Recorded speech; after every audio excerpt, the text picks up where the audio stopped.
À quel moment faut-il faire le premier pas?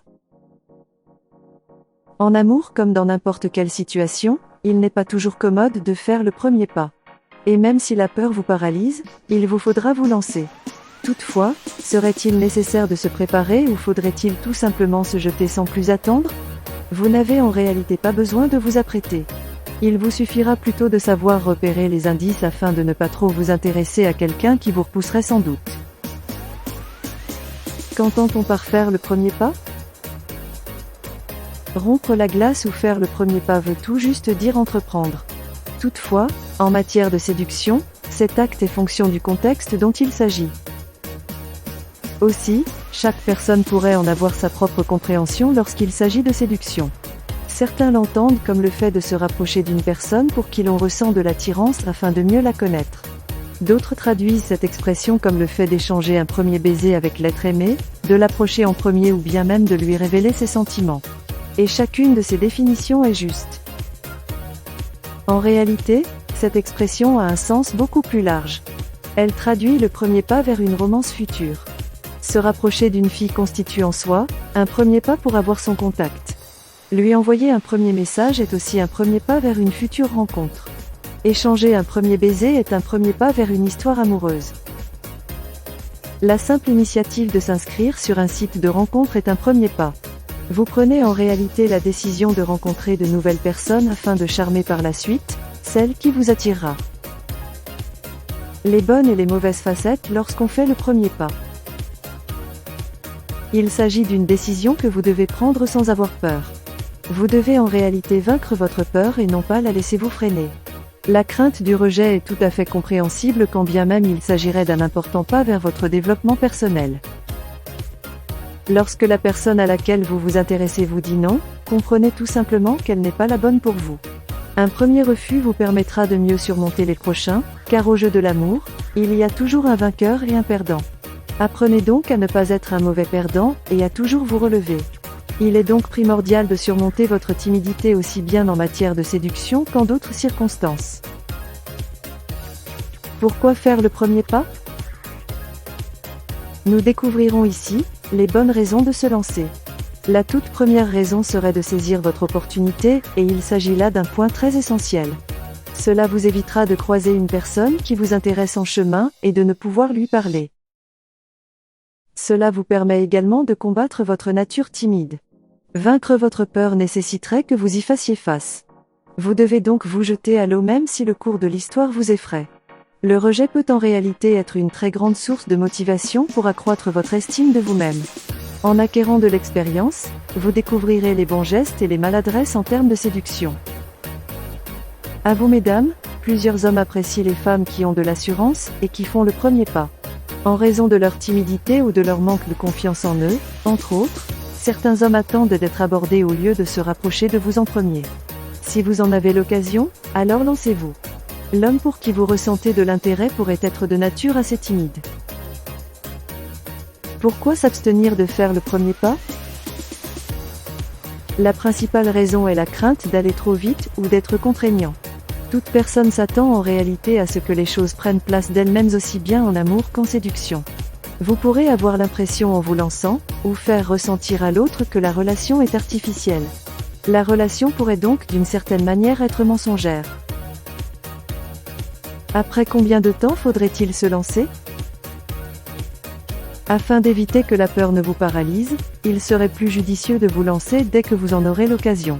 Cela ne servirait à rien de retarder ce moment, car vos sentiments ne feront probablement que grandir alors que vous perdrez progressivement votre courage. Surtout si on considère le fait que ce temps d'attente vous pousse à développer plusieurs stratégies d'approche. Vous aurez ensuite l'embarras du choix par rapport à la stratégie à adopter et n'aurez finalement aucune tactique de séduction. Votre esprit pourrait être envahi par une horde de questions dans votre période d'attente. Vous pourrez par exemple vous demander quoi lui dire, si vous lui plairez, si vous avez bonne haleine, si vos vêtements vous mettent en valeur, et tant d'autres choses. Vous aurez ensuite tendance à mythifier l'autre, il ou elle est d'une très grande beauté, je me sens gêné, je peine à tenir debout, je préfère ne plus y aller, etc. Vous pourrez également vous servir de la méthode des 3 secondes que bon nombre d'hommes maîtrisent. Comptez jusqu'à 3 et lancez-vous avant de vous remettre à réfléchir. Il vous faudra vous lancer dès que le cœur vous en dit. À qui incombe-t-il de faire le premier pas entre l'homme et la femme? De nos jours, il vous est possible que vous soyez un homme ou une femme, de courtiser, de charmer et d'enjôler la personne pour qui vous ressentez de l'attirance. À l'unisson, toutes les cultures n'accordaient autrefois qu'aux hommes la liberté de faire le premier pas. Les femmes peuvent actuellement prendre le devant au lieu d'attendre que les hommes ne les abordent en premier. Cependant, plusieurs hommes ne conçoivent toujours pas qu'une femme se rapproche d'eux en premier. Les hommes acceptent généralement l'idée que les femmes fassent le premier pas, mais ils préfèrent que l'initiative vienne d'eux. Dans le rang des femmes, faire le premier pas peut aussi être vu d'un mauvais œil. Certaines préfèrent que l'homme prenne le devant des choses et les aborde en premier. Aussi, les avis diffèrent d'une personne à une autre. Les principes à respecter lorsqu'on entreprend d'aller vers l'autre. Si vous avez pris la résolution de faire le premier pas à votre prochaine entrevue avec la personne par laquelle vous vous sentez attiré, alors ces quelques conseils sont pour vous. Tâchez de ne pas lui mettre de la pression. En dépit de leurs divergences, les hommes et les femmes s'accordent sur plusieurs points, notamment lorsqu'il s'agit de séduction. Chaque partie apprécie moins les avances faites de façon brute. Un homme paraîtrait ainsi donc trop maladroit et une femme, inconvenante. Mettre la pression à l'autre n'est pas la bonne option pour être l'élu. Cela pourrait même vous placer en mauvaise posture. Pour vous mesdames, lorsque vous prenez le devant des choses, laissez croire aux hommes qu'ils ont le contrôle. Gardez bien à l'esprit que pendant longtemps, les hommes ont évolué avec l'idée d'appartenir à un genre supérieur. Ils ont par nature, un certain ego qui leur permet de se sentir plus virils. Faites preuve de subtilité. Entreprendre d'aller vers l'autre ne vous confère pas un titre de dominant ou de prédateur. Encore moins lorsqu'on sait qu'aussi bien l'homme que la femme a horreur d'être pris pour un objet ou pour une proie.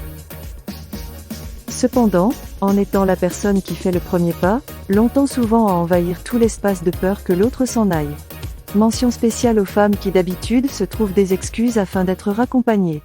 Tâchez également de ne pas envoyer une horde de messages à l'autre. Faire le premier pas devrait vous permettre d'accélérer un tant soit peu votre histoire. Il ne saurait en aucun cas être question de priver l'autre de sa liberté, il risquerait de vous fuir sinon. À vrai dire, vous n'aurez besoin que d'un beau sourire, d'un regard et d'une déclaration pour lui révéler votre intérêt. Aussi, faites-vous confiance et soyez plaisant. Autrement, vous pourrez paraître maladroit et voir votre fierté prendre un coup. Ne vous éternisez pas ou n'insistez surtout pas. Sachez déceler les indices que vous renvoie la personne. Être subtil et faire preuve de mystère, le duo gagnant en matière de séduction. Le premier pas va de pair avec la première impression. La réaction de la personne que vous avez l'intention de charmer dépendra entièrement de la manière dont vous vous y prenez. Aussi, laisser une bonne impression n'est pas synonyme de se révéler totalement à l'autre ou de vous inventer une personnalité. Il est nécessaire d'entretenir le mystère afin de donner à l'autre l'envie de plus vous connaître et donc de vous revoir. Pour séduire à la perfection, il faut savoir être tant sincère que mystérieux. Cela a le don de faire naître des sentiments en l'autre et d'attiser sa curiosité. Soyez en mesure d'accepter un rejet. L'amour s'apparente à un jeu quand bien même il n'est pas facile de l'admettre. Lorsque vous parvenez à conquérir la personne que vous séduisez, alors vous vous en sortez gagnant. Par contre, lorsque vous recevez une réponse négative, alors vous perdez. C'est également le cas lorsqu'après un certain temps de relation, votre partenaire vous rejette. Sortez-vous de la tête que les meilleurs en séduction gagnent à tous les coups. Cessez également de penser que vous vous ferez moins rejeter en vous exerçant fréquemment. Réduire progressivement le nombre de rejets que vous obtenez n'est pas la bonne méthode pour devenir meilleur en séduction. Il vous faut en réalité travailler sur vous-même pour affiner vos qualités et augmenter vos réussites personnelles. Si vous n'obtenez jamais de refus, alors quelque chose ne tourne pas rond. Et donc soit vous ne tentez jamais votre chance, soit vous êtes déjà dans une relation.